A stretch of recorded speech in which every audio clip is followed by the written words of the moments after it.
Welcome to Turning Point Institute for Spoken English and Personality Development. Myself, Ashish Bhatt. હું અને મારા wife, Pragna Bhatt, we both are the directors and faculties of this institute. And we are in this field since 1999. Turning point institute વિશે બીજી માહિતી તો આપને વેબસાઇટમાંથી મળી જશે, પણ the main purpose of having this dialogue was to take you through the process system કે કઈ રીતે આપણે ઇંગ્લિશમાં ફ્લુઅન્ટ ઇંગ્લિશ બોલતા થઈ શકીએ છીએ અને રીડિંગ અને રાઇટિંગમાં પણ પરફેક્શન આવી જશે. સો just two share with you, C આપણો કોર્સ 2 મહિનાનો હોય છે અને એમાં મંડે ટુ ફ્રાઈડે 1.5 કલાકના સ્પોકન ઇંગ્લિશના લેક્ચર્સ હોય છે અને સેટરડે સવારે we are having programmes like seminars, workshops અને આ બધું પર્સનાલિટી ડેવલપમેન્ટ રિલેટેડ હોય છે. કોર્સનો મેઇન ઓબ્જેક્ટિવ એ છે કે કોર્સ પૂરો થાય ત્યાં સુધીમાં તમે ફ્લુઅન્ટ ઇંગ્લિશ બોલતા હો, જેટલા કમ્ફર્ટેબલ ગુજરાતીમાં છો એવું સરસ ઇંગ્લિશ શીખી લેવું જોઈએ, રીડિંગ અને રાઇટિંગમાં પણ પરફેક્શન આવવું જોઈએ. તો આ કોર્સને સમજવો હોય તો we can understand in 3 phases: learning process, confidence building process અને પર્સનાલિટી ડેવલપમેન્ટ. પહેલો મહિનો છે we call it learning process. એ દરમિયાન ઇંગ્લિશનું આખું સ્ટ્રક્ચર આપણે ડેવલપ કરીશું. એમાં vocabulary, grammar, sentence formation system એ રીતે ભણીએ છીએ કે you will start thinking in English. Means મનમાં જે વિચાર આવે ને જી પર ફર્ધર ઇન કરેક્ટ ઇંગ્લિશ આવવું જોઈએ. આના માટે પહેલા મહિનાનો 70% ટાઈમ ડિવોટ કરીએ છીએ અને આ ભણવાની આખી પ્રોસેસ પાર્ટિસિપેટિવ છે. સી સ્કૂલ, કોલેજમાં વગેરેમાં આપણે બધું ભણ્યા જ છીએ, રાઈટ, પણ that was a one way coaching. Faculty ભણાવે અને આપણે જસ્ટ જોયું છે, ઓબ્ઝર્વ કરીને સમજ્યા છે, પણ એ ગ્રામર કે વાક્યરચનાઓ વગેરેનો ઉપયોગ કરીને આપણે કદી વાક્ય બનાવ્યા નથી, બોલ્યા તો છીએ જ નહીં. અહીંયા તમે બોલવા માટે આવવાના છો. પહેલો મહિનો હું જે કંઈ પણ ભણાવું છું એ ગુજરાતીમાં સમજાવીશ, જેથી અન્ડરસ્ટેન્ડિંગમાં કોઈ કન્ફ્યુઝન ના થાય. પણ ફ્રોમ ધ ડે 1 બોલવાની જબરદસ્ત પ્રેક્ટિસ ચાલુ થઈ જાય છે. લાઈક સપોઝ મેં કંઈ ટેન્સ કે ગ્રામર કે કોઈ સ્ટ્રક્ચર ભણાવ્યું હોય તો એ સમજ્યા પછી એને રિલેટેડ હું ઘણા બધા વાક્ય ગુજરાતીમાં પૂછું છું. બધા જ પાર્ટિસિપન્ટ્સ જે બેઠા હોય મોટેથી એનું ઇંગ્લિશ બોલવાનું હોય છે, એવી પુષ્કળ પ્રેક્ટિસ થાય. પછી ઇન્ડિવિજ્યુઅલી વાક્ય પૂછવામાં આવે. રૂલ્સ રિમેઇન સેમ, વાક્ય બદલાતા જાય. સો વોટ હેપન્સ કે એ સ્ટ્રક્ચર્સનો ઉપયોગ કરીને આખા વાક્ય બોલવાની પુષ્કળ પ્રેક્ટિસ મળે. બીજું, બેઠા પણ જ્યારે બધાની હાજરીમાં મોટેથી બોલશો ને એટલે ઇંગ્લિશ બોલવાનો જે કંઈ થોડો ઘણો સંકોચ હોય એ પણ જવા મળે, ઉચ્ચાર ચોખ્ખા થાય અને most important as you go ahead ભૂલો બધી ફિલ્ટર આઉટ થતી જાય અને યુ સ્ટાર્ટ ગેઇનિંગ કોન્ફિડન્સ કે હું જે વિચારું છું એ કરેક્ટ ઇંગ્લિશમાં સામે પહોંચી રહ્યું છે. ઇનફેક્ટ ઇંગ્લિશ તો આપણને ખબર છે, એવું નથી કે we don't know English. Rather I am sure if I speak in English something you will understand me. Understanding is not a problem. Even when you read something, reading again is not a big problem. In fact, problem starts when we try to speak. You know the reason for that? Suppose કોઈક આપણી જોડે ઇંગ્લિશમાં બોલતું હોય તો 8 થી 10 શબ્દનું એક વાક્ય હોય, એનો મિનિંગ સમજવું હોય ને તો 4 થી 5 શબ્દમાં મિનિંગ ખબર પડી જાય. પણ જો આપણે એ જ બોલવું હોય તો 8 કે 10 શબ્દ લાઇનસર બોલવા પડે, ત્યાં આપણે ફસાઈ જઈએ છીએ. Just to give you an example, suppose એક સિમ્પલ વાક્ય જ કેવું હોય તમારે કે હું રોજ ઓફિસે જઉં છું, તો શું કહેશો? મનમાં વિચાર આવશે, આઈ ગો ટુ ઓફિસ કહું, આઈ એમ ગોઈંગ ટુ ઓફિસ કહું, આઈ એમ ગોઈંગ ઓફિસ કહું, આઈ એમ ગો ઓફિસ કહું, lot of things can be. અંતરાત્મા કહેશે આઈ ગો ટુ ઓફિસ સાચું છે, પણ પછી એવું કહેવું હોય કે હું રોજ જોબ પર જઉં છું, તો એ જ આઈ ગો ટુ ઓફિસ નહીં ચાલે. One has to say I go for a job. We don't know the logic. કોઈક જગ્યાએ ટુ આવે, કોઈક જગ્યાએ ફોર આવે, ઇન આવે, ઓફ આવે, બાય આવે, ફ્રોમ આવે, વાઇલ આવે, આ બધું જ આપણને ખબર છે, પણ બોલતી વખતે કઈ વસ્તુ ક્યાં મૂકવી, કેમ મૂકવી, we are not aware. So what happens, બોલીએ ને અંદરથી અવાજ આવે કંઈક ખોટું બોલો છો, કોન્ફિડન્સ ડાઉન થઈ જાય. So when you are speaking the entire structures, પુષ્કળ વાક્ય બોલતા ભણો છો, એક શબ્દ વાક્યમાં મૂકવાનો તો કેમ, નહીં મૂકવાનો તો કેમ, you will have logical understanding. બીજું, English is not a rocket science, it's a language. સાદા જ નિયમો છે, કદી આપણે ફોકસ નથી કર્યા. So we will focus on them. અને એટલા બધા વાક્યો બધું વાપરવાના છો કે ભૂલો બધી નીકળતી જાય, પોતાની કે બીજા 10 જણની ભૂલમાંથી કોન્સેપ્ટ, 15 જણની ભૂલમાંથી કોન્સેપ્ટ ક્લિયર થઈ જાય. અને as you go ahead you start speaking correct structures. Plus આ જ ફેઝમાં આપણી વોકેબ્યુલરી ઘણી વાઇબ્રન્ટ થઈ જશે. શબ્દો આપણને ઘણા ખબર છે, then only we can understand others. પણ પ્રોબ્લેમ ઇઝ ધીસ, એ બધા ઇનકમિંગ ચેનલમાં જ છે, બહાર નથી આવતા. Just to cite an example, તમારે કોઈને એવું કહેવું હોય કે હું ખુશ છું, તો શું કહેશો? Yes, I am happy. પણ જો એવું કહેવું હોય કે હું મજબૂર છું, તો પ્રોબ્લેમ. કોઈ આપણને કહે ને કે સોરી આઈ એમ હેલ્પલેસ, તો અરે આ શબ્દ તો ખબર હતો, પણ જો મારે બોલવું હોય તો જીભ પર નથી આવતો. કેમ? કદી બોલ્યા જ નથી. સો આ જે ફર્સ્ટ મંથનું જે લર્નિંગ પ્રોસેસ છે, એમાં અનેક વાક્ય બોલીને પ્રેક્ટિસ કરવાની છે આપણે. એ ગ્રામરનો ઉપયોગ કરીને અનેક સ્ટ્રક્ચર બનાવવાના છે. એમાં હું અલગ અલગ શબ્દો મૂકતો જાઉં. સો વોટ હેપન્સ કે તમને ઘણા બધા શબ્દો વાપરવાની પ્રેક્ટિસ પડે. ઘણું બધું ઇંગ્લિશ જે તાળાનું જે બંધ છે રેફરન્સ વિના, you start getting it out. 2-4 લેક્ચરમાં જ you will start a lot of things what you know. Plus નવા જે શબ્દો શીખશો એ પણ પ્રેક્ટિકલી વાપરીને શીખવાના છે. દરેક લેક્ચરમાં 10 થી 15 નવા શબ્દો બોર્ડ ઉપર આવી જાય, જે બોલતા ખુલ્યા હોય, ઇંગ્લિશ અને ગુજરાતી. પ્લસ 2-3 જાતનું હોમવર્ક હોય છે, એમાં પણ you have to use those words to create your own language. C, grammar અને વોકેબ્યુલરી સાંભળીને, ગોખીને કે સમજીને આપણી ના થાય, વાપરો તો થાય. That is the philosophy. એટલે બહુ ઓછી મહેનત સાથે આપણી વોકેબ્યુલરી ઘણી સરસ ડેવલપ થવા મળશે. પ્લસ આ ફેઝમાં આપણા અંગ્રેજીના કન્સેપ્ટ એકદમ ચોખ્ખા થઈ જશે. અત્યારે ઇંગ્લિશ વાપરીએ છીએ થોડું ઘણું, જે પુષ્કળ સાંભળેલું છે. We depend upon our memory what to speak. Here you will have crystal clear understanding. Just to set an example, તમારે કોઈને એવું કહેવું હોય કે હું બોમ્બે જઈશ, then you can say I will go to Bombay. પણ કોઈ એવું કહેવું હોય કે મારે બોમ્બે જવાનું છે, તો વિચારવું પડે કે હું બોમ્બે જવાનો હતો, કે મારે બોમ્બે જવું જોઈતું હતું, હું જઈ શકત, ગયો હોત, હું ગયો હતો. સી, આઈ અને ગોની વચ્ચે 20 રમકડા હોઈ શકે. Now I need to be very clear કે મારે જે મેસેજ કન્વે કરવો છે, હું શું મૂકું તો એક્ઝેક્ટલી સામે મેસેજ પહોંચે. અને નોટ ઓનલી દેટ, જીપ પર આવવું જોઈએ, right? So we will be learning everything. એક વસ્તુ આપણે ભણીશું અને જબરદસ્ત સ્પીકિંગ પ્રેક્ટિસ સાથે. પ્લસ જેમ તમે આગળ વધશો એમ જૂની વસ્તુઓ વધારે વપરાતી જશે. એના સેન્ટેન્સ પણ આવવાના છે. ઇવન 18મા લેક્ચરમાં પણ પહેલા, બીજા, 8મા, 15મા લેક્ચરમાં ભણેલા રૂલ્સ પ્રમાણેના વાક્યો તો આવવાના જ છે. So you don't have to revise at home. You start building up upon your own understanding. અને ધીમે ધીમે એવું થવા માંડે કે મનમાં જે વિચાર આવે જીપ પર ફર્ધર કરેક્ટ નિશાન ચાલુ થાય. અને આ ફેઝમાં 30% time we devote for activities. એમાં આગળ આવીને સ્પીચ આપવાની હોય, અલગ અલગ સિચ્યુએશનમાં રોલ પ્લેઝ હોય, કન્વર્ઝેશન પ્રેક્ટિસ હોય. અને આ બધી એક્ટિવિટીઝ એ રીતે ડિઝાઇન કરી છે કે તમે જે કંઈ ગ્રામર, વાક્ય રચનાઓ, વોકેબ પુષ્કળ બોલીને ભણી રહ્યા છો, એના આધારે પોતાના વિચારો વ્યક્ત કરી શકો. એટલે ધીરે ધીરે જીભ ખુલતી જાય અને અરાઉન્ડ 1-1.5 મહિનો થશે ત્યાં સુધીમાં તમે ક્લાસમાં ફ્લુઅન્ટલી ઇંગ્લિશ બોલતા હશો. લિમિટેડ સ્પેક્ટ્રમ, પણ જીભ ખુલી ગઈ હશે. બીજું, યુ વિલ બી કોન્ફિડન્ટ કે મારું ઇંગ્લિશ સાચું છે. વાક્યમાં હેડ ટુ હોય કે બીન કે કુડ કે સીન્સ કે ફ્રોમ કે આઈએનજી, આ જગ્યાએ મૂકવું પડે, અહીં ના મૂકી શકાય, નહીંતર શું કન્ફ્યુઝન થાય. You will B clear about it. અને જીભ પર આવતું હશે, કારણ કે પુષ્કળ બોલતા ભણવાનું છે. અને થ્રુઆઉટ ધ સિસ્ટમ અમારું જે કોર્સ દરમિયાન quality control system is very efficient. પહેલા જ દિવસથી મને ખ્યાલ હોય કે બધા સ્ટુડન્ટ્સનું બેકગ્રાઉન્ડ કેવું છે, બોલવાનું છે. Suppose if I teach something અને કોઈક સ્ટુડન્ટને કન્ફ્યુઝન છે, ખ્યાલ નથી આવ્યો, તો તરત બહાર આવે. તમે બોલી ન શકો, ભૂલ પડે, ચહેરા પર કન્ફ્યુઝન દેખાય, immediately I will solve those confusion. બીજા 2-4-5 વાક્ય પૂછો, કોન્સેપ્ટ ક્લિયર થાય, પછી જ આગળ વધો. કેમ? બધાએ જોડે રહેવાનું છે. અને જેમ આગળ વધશો જૂનું પાકું થશે.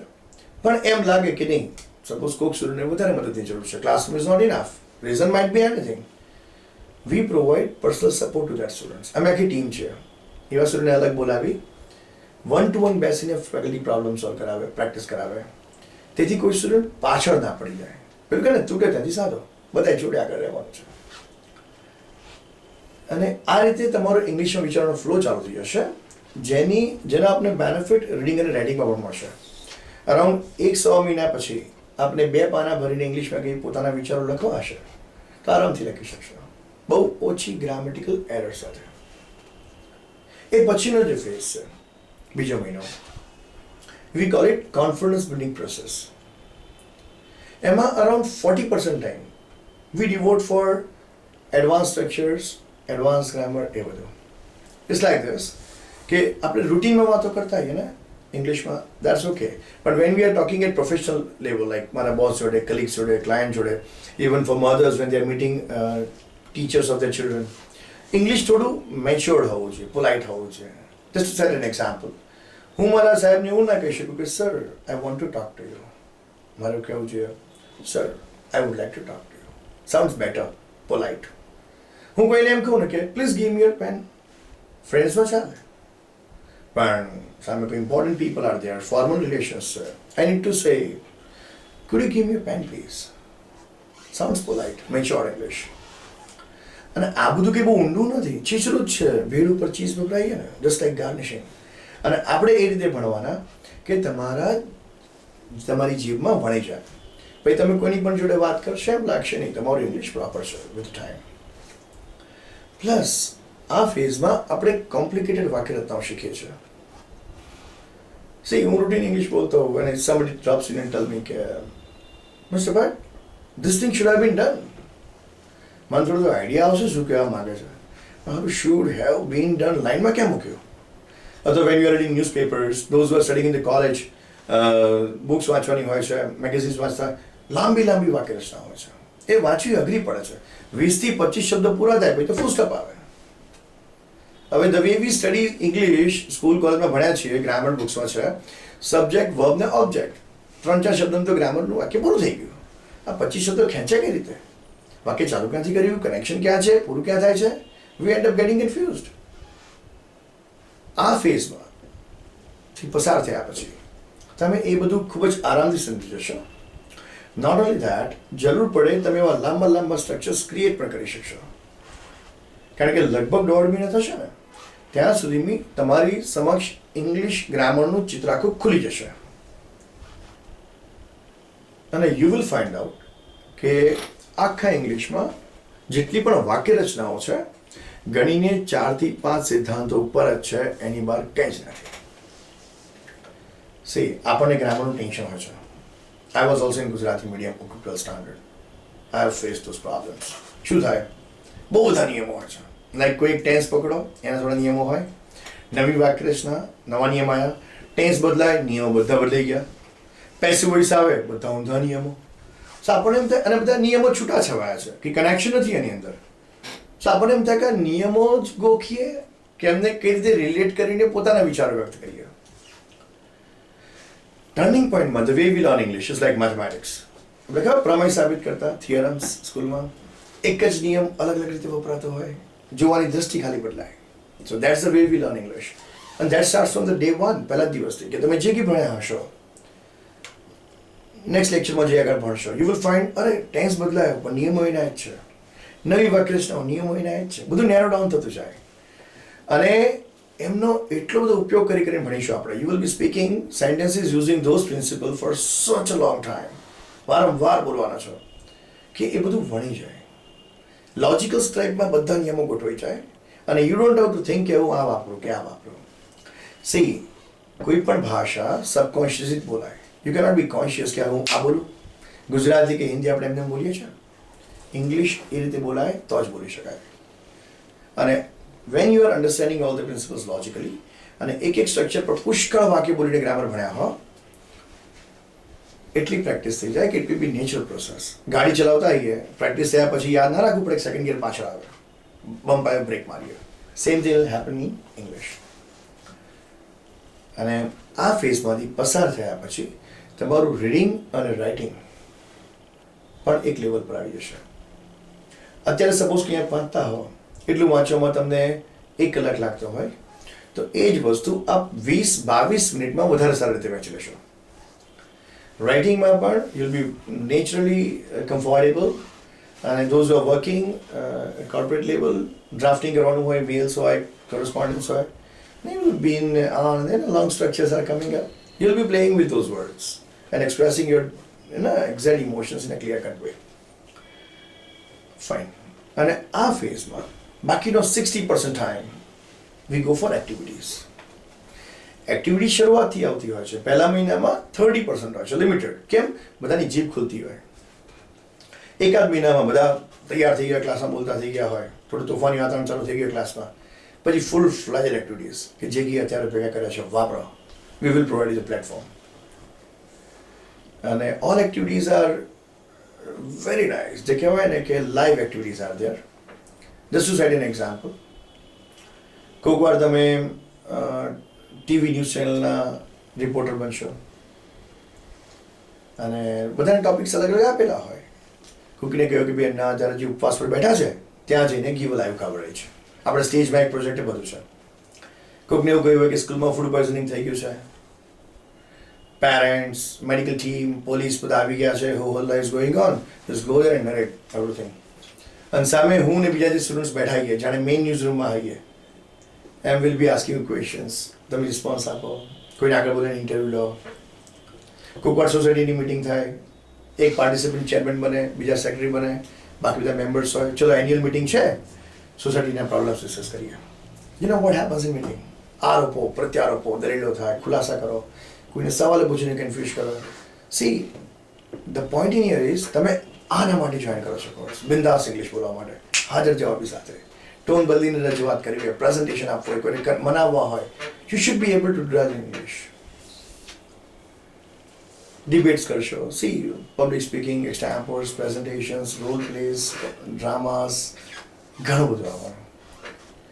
પહેલા દિવસથી છેક સુધી તમે એટલું બધું બોલબોલ કરવાના છો કે ઇંગ્લિશ બોલવા માટે જીભ એકદમ સ્મૂથ થઈ જશે. અને આ બધી એક્ટિવિટી શરૂઆતથી રીતે ગોઠવેલી હોય કે જોડકા ઝટકા ધીરે સે લગે, ધીમે ધીમે બધું ખુલતું જાય. તમને ખબર ના પડે ને તમે બધું જ ગ્રામર, વોકેબ, સ્ટ્રક્ચર્સ, વોઇસીસ બધા વાપરીને પોતાના વિચારો ઇફેક્ટિવલી રજૂ કરતા થઈ જાઓ. તમે પેન ડ્રાઈવમાં લાવીને પ્રોજેક્ટ પર પ્રેઝન્ટેશન્સ આપશો, સવાલ જવાબ થશે, ડિબેટ્સ કરશો, એક્ઝામ્પલ્સ કરશો કે ચિઠ્ઠી પાડીને જે ટોપિક હોય સ્ટેજ ઉપર જેટ કહીને 3 મિનિટ બોલો. અને થ્રુ આઉટ ધ કોર્સ અમારો સપોર્ટ એક સ્ટુડન્ટને હોય છે. As I told in the past કે કોઈ પણ સ્ટુડન્ટને અમે પાછળ નથી પડવા દેતા. જરૂર પડે ક્લાસમાં વધારે ધ્યાન આપીએ, જરૂર પડે પર્સનલ સપોર્ટ આપીએ. સો in one line, once you join અસ, મસ્ત ઇંગ્લિશ બોલતા આવડી જાય, દેટ ઇઝ અવર રિસ્પોન્સિબિલિટી. હા, તમારી જવાબદારી 2, રેગ્યુલર લેક્ચર્સ અટેન્ડ કરવાની અને હોમવર્ક કરવાની. દરેક લેક્ચરમાં અરાઉન્ડ 20-25 મિનિટ્સનું હોમવર્ક હોય છે. ઇન્ટરેસ્ટિંગ હોય છે અને કમ્પલસરી હોય છે. So this is about the language development. About personality development, આપણી જે આઉટર પર્સનાલિટી છે, body language, eye contact, presentation skills, confidence level, હાજર જવાબી, આ બધું આપણી પાસે હોય છે. આપણા વાતાવરણમાં, આપણી લેંગ્વેજમાં આપણે પહોંચી વળીએ. ઇંગ્લિશમાં આવશે ને એટલે સુનામ સુગંધ પડી જશે. તમે સેકન્ડ ફેઝમાં વારંવાર આગળ જઈને પોતાની જાતને પ્રેઝન્ટ કરશો, રાઈટ? લોકોને હેન્ડલ કરશો. તમે ઓડિયન્સમાંથી you will be asking questions. Practically ખીલી ઉઠશો. તમને એટલી બધી તક મળશે, બીજાને જોશો, અમારી ટિપ્સ આવશે.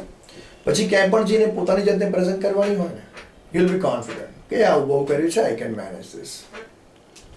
અને that is outer personality. Inner personality છે આપણી, that is govern by our way of thinking, knowledge and all the stuffs. એના માટે સેટરડે સવારના જે પ્રોગ્રામ્સ હોય છે, seminars, workshops, they are also amazing. You will have great fun. So in short, this course of 2 months, it's one more thing. 2 મહિના એ તો project period છે કે એટલા ટાઈમમાં તમને આવડી જ જશે અને એના માટે જે કંઈ કરવું પડે બધું જ કરીશું. પણ અમારી જવાબદારી તો અલ્ટિમેટલી તમે તમારો જે પર્પઝ છે મસ્ત ઇંગ્લિશ બોલવાનો એ અચીવ કરો ત્યાં સુધીની છે. And we promise you will have a great fun with us. And I wish once you visit Turning Point Institute, you will find more than your expectations. Thank you.